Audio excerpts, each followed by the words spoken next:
మండలం రామేశ్వరంపల్లిలో గత అర్ధరాత్రి నుండి కురుస్తున్న భారీ వర్షానికి గత 40 సంవత్సరాలలో ఎప్పుడు లేని విధంగా వర్షం కారణంగా రైల్వే ట్రాక్ కొట్టుకుపోవడంతో పాటు ఎగువన తిప్పాపూర్ చెరువు నుండి భారీగా వరద నీరు రావడంతో రామేశ్వరంపల్లి పూర్తి జలదిగ్బంధంలో చిక్కుకుపోయింది. డబుల్ బెడ్రూమ్ ఇళ్లలోకి పూర్తి స్థాయిలో నీరు చేరింది. చెరువులు అలుగులు పెద్ద ఎత్తున పారుతుండడంతో చుట్టుపక్కల పంట పొలాలు పూర్తిగా నీట మునిగాయి.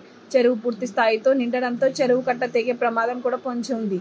దీంతో గ్రామస్తులు ప్రాణాలు చేతిలో పెట్టుకుని బిక్కుబిక్కుమంటున్నారు.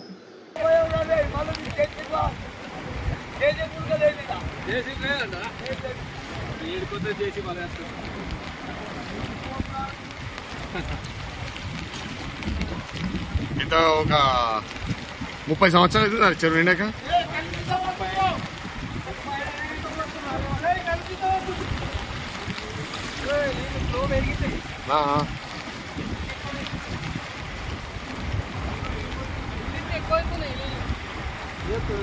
తగ్గుతాయి కట్టదైపోయి ఎగ్జామ్ అయ్యి కూడా వచ్చినాయి. రైలు కట్టదైపోయింది.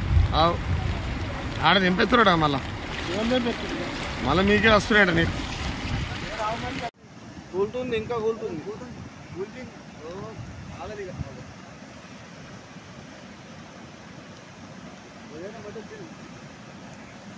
మొత్తం ఆడికే నీడు ఒక ఊళ్ళో కంకర తోడు కదా.